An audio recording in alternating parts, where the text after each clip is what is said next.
Après les directives prises par le président Macky Sall lors du Conseil des ministres du 3 février sur la question de l'effondrement des bâtiments, les acteurs concernés avec le secrétaire général du ministère de l'Urbanisme ont tenu aujourd'hui une réunion pour trouver des solutions à proposer au président afin de lutter contre l'effondrement des bâtiments et les défaillances liées aux constructions.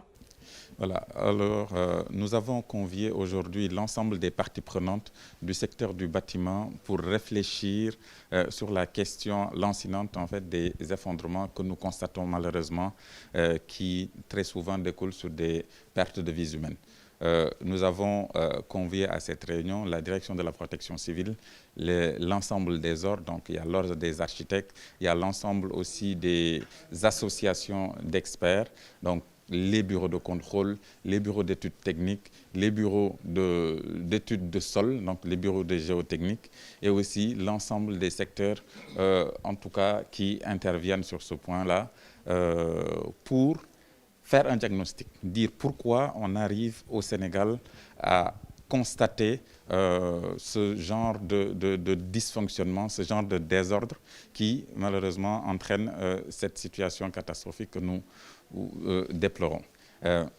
Aujourd'hui, ce diagnostic-là va nous permettre de proposer des solutions, des recommandations à court terme et des recommandations à long terme.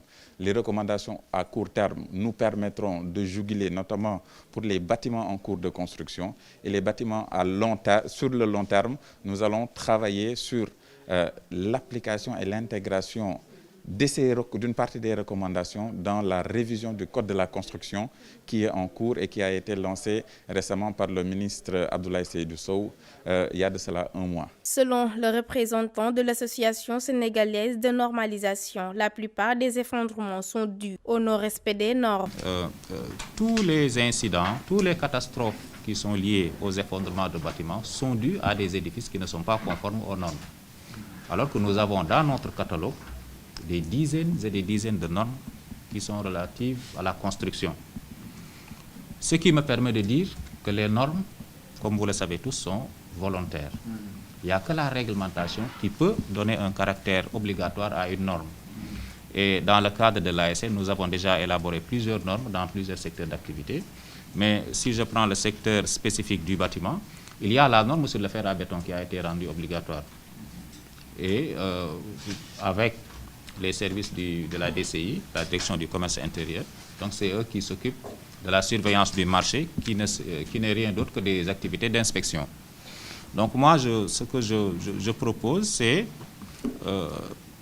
de mettre en œuvre des normes ou d'identifier les normes les plus essentielles, que le Sénégal va les adopter, et après les autorités pourront prendre des textes réglementaires pour les rendre obligatoires. Les règlements établis seront appliqués sur les constructeurs publics, privés et sur les autoconstructeurs.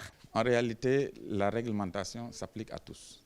Il n'y a pas de distinguo entre si le maître d'ouvrage, c'est le public, c'est l'administration, ou un privé ayant des moyens, ou bien un particulier.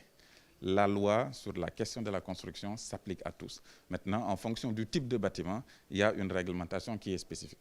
Mais malheureusement, je comprends bien votre question, cette loi-là s'applique à tous parce que les effets, l'impact demain sera le même. Si toutefois c'est autoconstruction d'un R+6, si ça tombe malheureusement, l'impact sera tout aussi dramatique si toutefois c'était réalisé par un privé ayant les moyens ou bien par l'État. Le secrétaire général du ministère de l'Urbanisme se réjouit de la bonne compréhension des acteurs concernés et magnifie leur engagement. Il les appelle tout de même à se mettre au travail pour rejoindre le slogan du président Nabar.